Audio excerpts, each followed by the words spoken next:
Hello, this is Life Coach Angelia with part 6 of Works of Hearts Teen Pregnancy Life Coaching Program.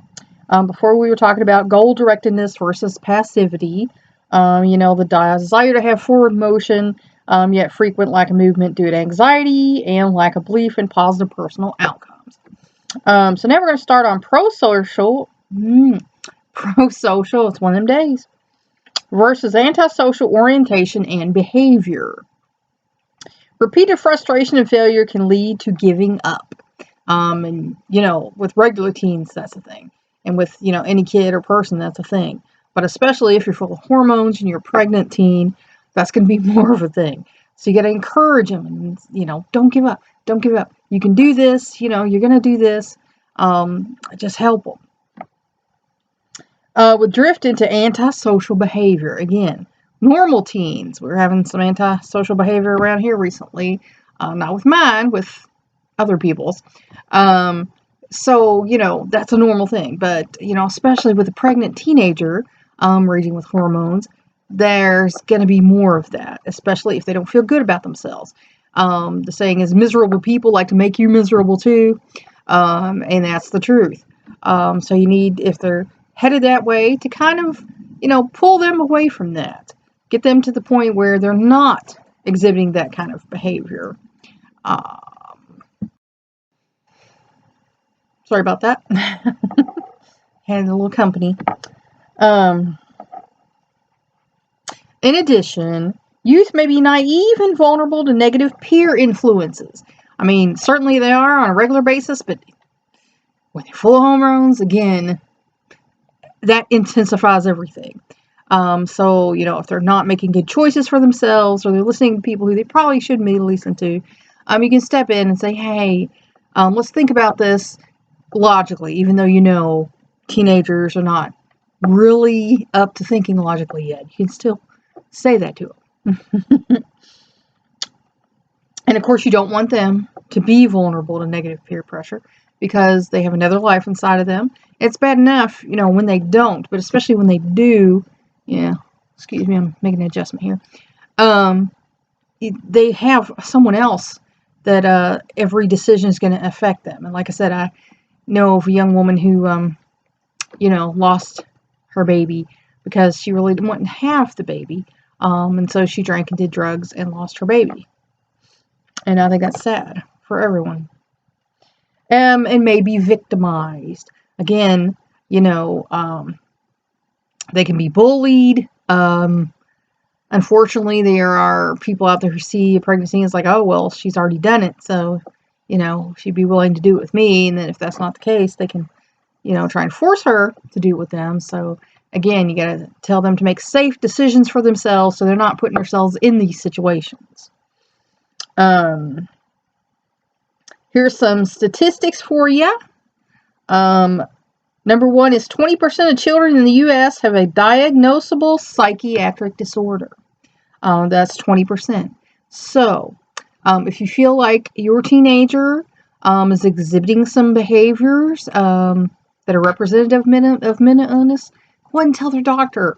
Get them into therapy because that's going to help them in the long run versus you trying to cover it up and not let people know. I took my oldest son to a psychiatrist, when I knew he needed to go. There's no shame in this because, it's like your body. If your body gets sick, you go to the doctor. If your mind gets sick, you go to the doctor, the mind doctor. Excuse me, I'm going to pause again because someone's being rude and ringing my phone. Okay, sorry about that. It was nobody wanting nothing. So again, you want to take care of yourself holistically, spirit, mind, and body.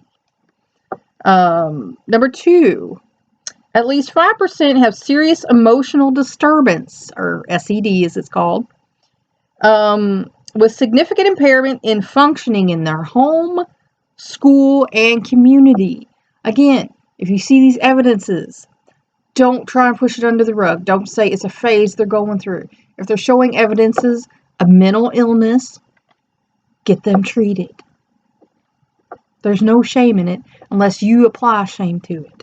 That's all in your head. Excuse me. Number 3, Suicide.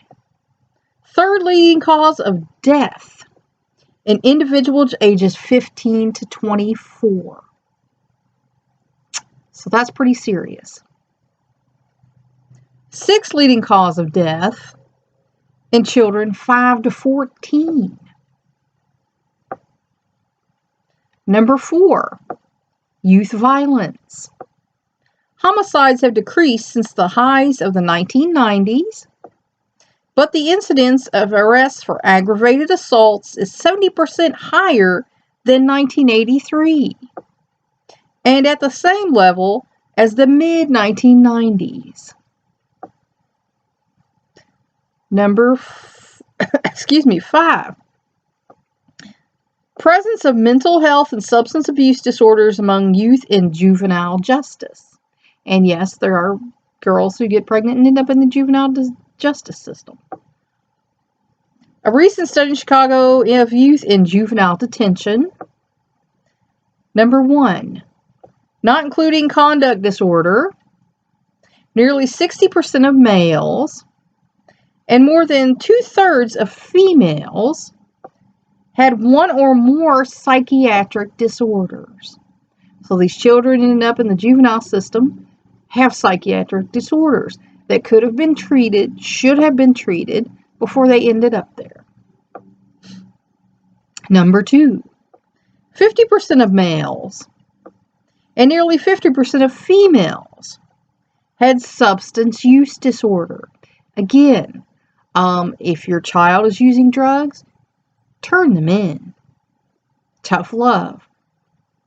Get them help. There's help out there. Again, you want to take care of your child holistically. Not just their physical health, their spiritual, their mental health. You want to take care of your child holistically. Number 3, more than 20% of females met the criteria for major depressive disorder, because women have major depressive disorder more than men. So if your girl seems depressed, she probably is, and you need to take her to get some help. Number 6, frequent combinations of psychiatric disorders and environmental stressors, including history of trauma. Estimated degree of exposure to trauma. 90% of public mental health clients exposed to trauma, most with multiple experiences.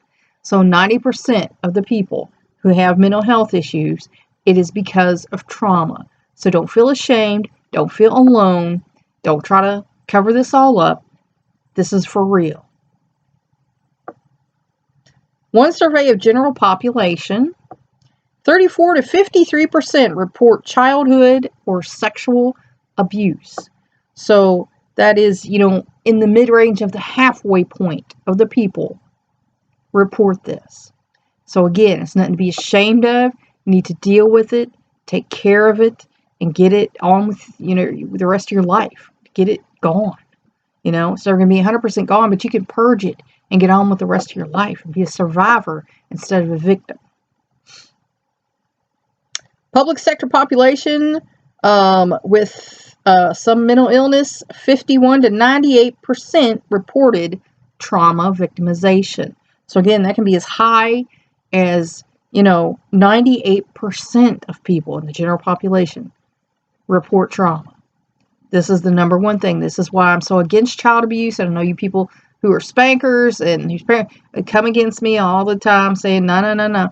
No, 98% of people with mental illness reported trauma victimization.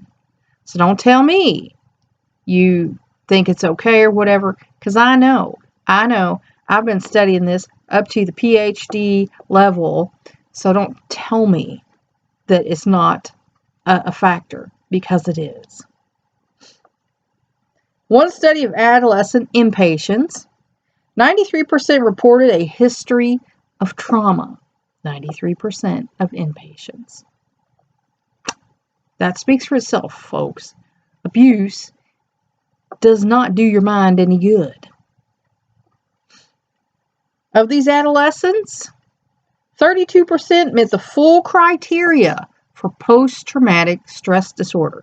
That's why I tell people PTSD is not just for veterans. Yes, they can have it severely, but survivors of trauma and sexual abuse also can have PTSD. And here we see in, a third of people. And it lingers and it can follow them through their life if they don't get this purged.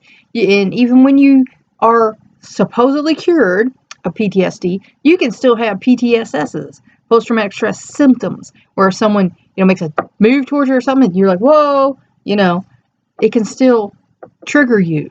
So abuse is a very serious thing that affects not only a child's physical health, but a child's mental health. So think about that when you're dealing with your children. And if you experience childhood abuse, you need to go purge your garbage and get it taken care of so you can move on with your life and stop being a victim and be a survivor. Trauma exposure common even in the middle class, because a lot of people want to say it's a poor people thing. It is not a poor people thing. I know people in the middle class. I know people in the upper class, who have been abused. It covers all the classes. It's an equal opportunity problem. Adolescent use of illicit drugs, alcohol, and cigarettes. My paper's coming apart on me here. U.S. adolescent use of all illicit drugs declined for the third year in a row. So that's good. And the reason why is because of treatment programs and, involvement in the schools to, call kids out and to talk to parents about your child has a drug problem. Some percentages of illicit drug use by grade in school. 8th graders, 16%. And that is down from 19%. So that's good that even middle schools are starting to get involved in stopping drug use. 10th graders, 32%, which is down from 37%. So we're doing a better job. 12th graders, 39%. See, unfortunately, from 10th to 12th grade, it's gone up. Down from 41.4% though. So again, we're getting better. Marijuana use, which is by far the most common illicit drug, and it is, I use illicit, but it is legal in some states, has been declining in all 3 grades. 8th graders is 13%, which is down from 15%. 10th graders, it was 28%, which is down from 33%. And 12th graders is 35%, which is down from 37%. Use of ecstasy decreased significantly among all adolescents. It became out of fashion. We know it was the big thing there for a while in the late 80s, early 2000s, but it's gone out now because too much of it was laced with other things and people died. People want to get high, they don't want to die necessarily if they're just looking for a high. Especially in those from 10 to 12th grades, whose rate of use has fallen by 50%. And the 12th grade is 4.5%. So that's good that we've gone in the right direction. Alcohol use during a month, essentially unchanged. 8th graders, 20% of them. 10th graders, 35% of them. 12th graders, 48% of them. Slight decrease in all grades and incidences of heavy drinking, which means 5 or more drinks in a row during, a 2-week period. So, we're starting to let people realize that, this is also, not a bad thing. That, you can become an alcoholic if you start drinking all the time. And then that's not going to be a good thing for your future. Cigarette use declining steadily for several years now. Decreased the most for 12th graders. Percentage use for a month by grade. 8th grader was 10%. 10th graders was 16%. And 12th graders was 24%. So we're starting to realize, smoking is not good for you. It's not glamorous as they made it to be on, television and movies for so many years. It's bad for you. It can kill you. It can give you heart disease and cancer and lung disease. So, you're better off if you don't start it. Excuse me. The areas of greatest concern are inhalant use, especially in 8th graders, because it's something they can get their hands on, which has gone up, to 8.7% from 7.7%. Synthetic narcotics, the spice and all that they talk about, on the news. That's gone up. Oxycodone and hydrocodone, again, that's still a big street, drug, where if grandma or mom or somebody's hurt and they get this drug, or, I had one of my sons for a dental procedure got prescribed this. So, it can get out there and it's got a high street value. So, unfortunately, that's still going around. And concerning patterns among 8th graders involve no additional decline in the following drug types. Stimulants and tranquilizers, and also in alcohol use. So we got to target these 8th grade kids, middle schools, because this is where the jumping point is. This is their first year of teenageness. And this is the jumping point. What they start doing here, they're going to carry into high school and find friends who are into these things, more readily and more of them. So this 8th grade time is a time you parents need to step in, and also schools need to step in and try to get these kids off drugs, or to keep from using drugs to begin with. Current trends of adolescent pregnancy in the U.S. The birth rate among all adolescents in the U.S. is at record lows. Sex ed, thank you. And substantially lower than in the 90s. So all you parents who are kind of against sex ed, don't be, because they're teaching your child, how to have safe sex. And all about, STDs, so that might make them, think twice about who they're having sex with. The overall birth rate in 2000 for women aged 15 to 19 was 43 births per 1,000 women. A decrease of 33% over the decade before. So that's good. Teenagers are starting to realize, we can have safe sex. I don't have to have sex with this guy if I think he's sketchy. They're starting to learn. Also, a decrease in pregnancies and in abortions. Now, people come against me when I say I am for abortion. But I'm going to also add something to that. I do not believe abortion should be used as birth control. I believe everyone knows how a baby's made.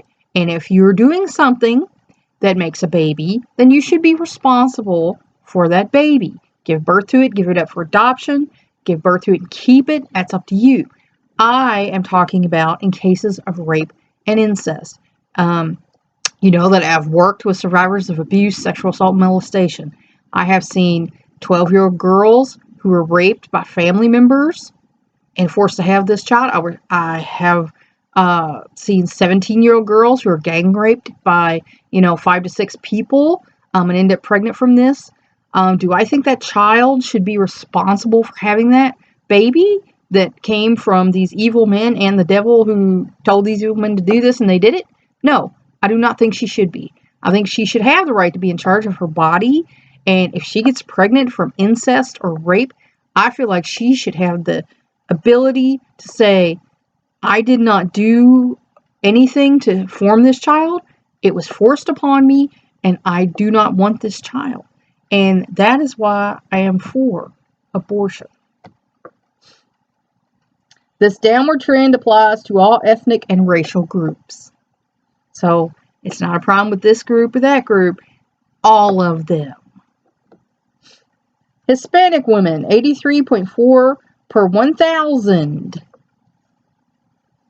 African Americans, 68.3 per 118.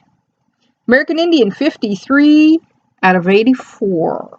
Caucasian, 28 out of 43. Asian or Pacific Islander, 18 out of 27. So this is, a universal problem teenage girls getting pregnant. So don't say it's this group or that group. No, it's everybody. The statistics may vary, but it's everybody. Only 20% of adolescent births are to females who are married. And sometimes the parents let them get married. Sometimes they force them to get married. That's not a good situation.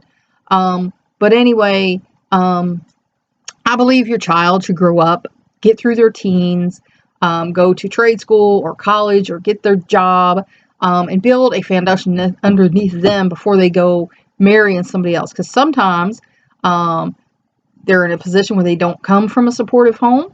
They're pregnant. Then on top of that, they're having to marry someone and have a job of their own and be in a adult living situation. I mean, you're compounding problems for this child every time you add one of these. So if you can be an adult and have a supportive attitude toward your child, and let them raise their child without having to marry the daddy, that will help them, in the long run. Now, sometimes they want to get married, and that's fine if that's what they want, but be there for them if it doesn't work out, because teenage marriages often don't work out. They don't know who they are for real yet. They don't have their dreams figured out yet. So, be there for your child. Excuse me. Speculation as to range of factors that have contributed to decreased adolescent pregnancies. Social disapproval. Again, people are not very nice to pregnant teenagers, and people look down on them, and other kids bully them. So, that's the number one, deterrent, is how are people going to feel about this? Excuse me. Belief that adolescent parenting restricts and alters the female's life. Because it does. If you're parenting, then there's less time for you. When you become a parent, it should be all about the child. You can have more time for you later on, but it should be all about the child when you're parenting. So if you're a teenager and you become pregnant, yes, that's going to change your life drastically. Youth empowerment programs. With the programs in the school now, talk about, they're always trying to get them into a career or college. And so they realize they can have a future. They don't have to have, I talked with a girl at a neighborhood place. She was 5 generations welfare, proud of it. But her daughter now had gone to a school where they had the job training in it. And so her daughter's like, that's not me. I don't have to have 5, 6, 7 kids and be on welfare, and that's how I make my money. So, the schools are doing something good with that, with teaching these children, you don't have to be this way. Just because, this happened previously doesn't mean you have to be this way. You can have your dreams that you want to live. Increased and improved contraception use. Like I said, my son's middle schools and high schools gave away contraceptives. Some of the parents had a problem with this. I did not have a problem with this because I would rather see my child grow up, finish school, go to college, get a life before they become a parent, or, have them mess around with the wrong person and end up with an STD that's going to follow them for the rest of their life. That's just common sense. Abstinence, that's something that's preached in the churches and in school. There's abstinence promises and, pledges and things like that. And that's a good thing because, you realize you are worth something. Your virginity is worth something. You could hold on to that for the person that you love, and that's a good thing. Welfare reform. There are stipulations now that if you can work, you have to work. If you can't work, you have to be able to prove you can't work. You look at me hobbling in there.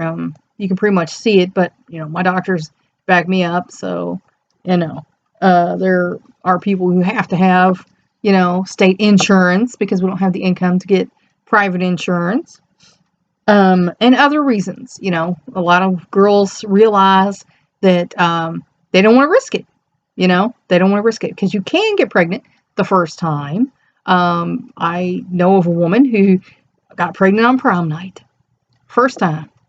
And she got pregnant. So it happens. Socioeconomic implications. Most unmarried adolescents are on welfare within 5 years of giving birth. And that's sad, but that's the facts. If you start out, as a teen mom, you're not going to have a lot of money coming in. You might have a job at McDonald's or, wherever, and that will help you certainly. But, without support from a family or a father, you're going to have a hard time bringing up this child.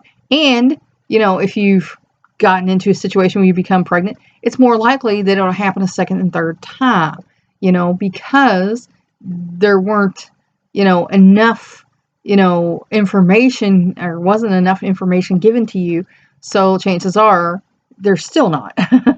So it's going to happen again. And again, 17, 18-year-old girl working at McDonald's is going to have a hard time paying rent, paying utility bills, paying for transportation, which is most likely in them cases the bus, and keeping food on the table and buying baby food formula and diapers. So that's why they end up on welfare within the first 5 years, is because they just can't keep up. Because, if they got pregnant as a teenager, they didn't get job training, they didn't get a higher education.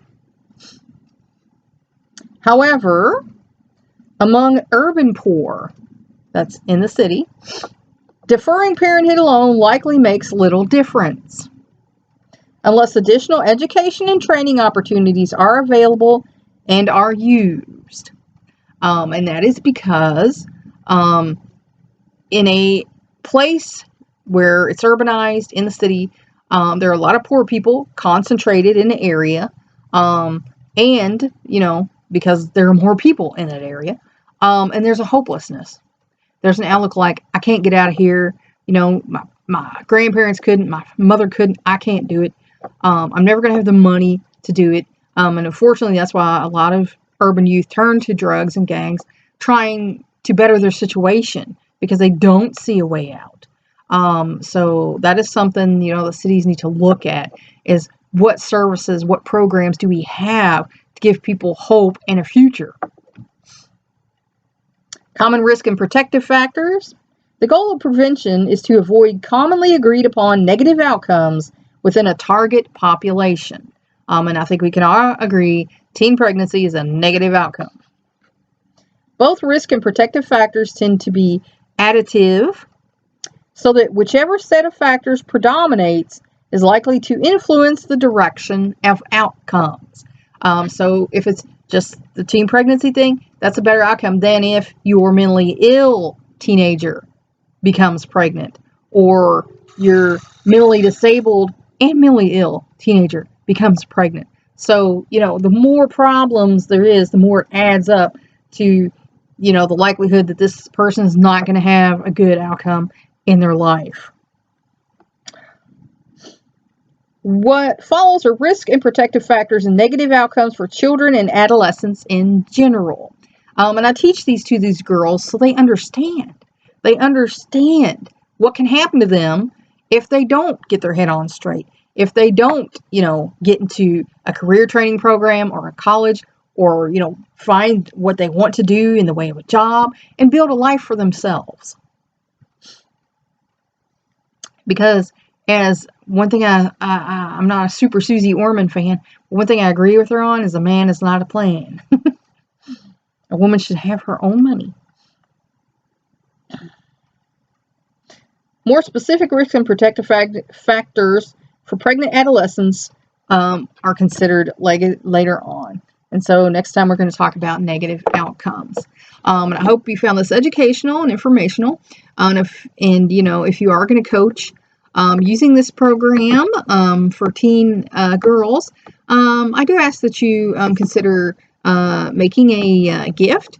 As this is what I have going on right now. There are a lot of people now only doing things online because of the coronavirus, but I was doing it because of my health before that. So I do ask that you show the consideration to help me out a little bit. And that's all for now. Until next time.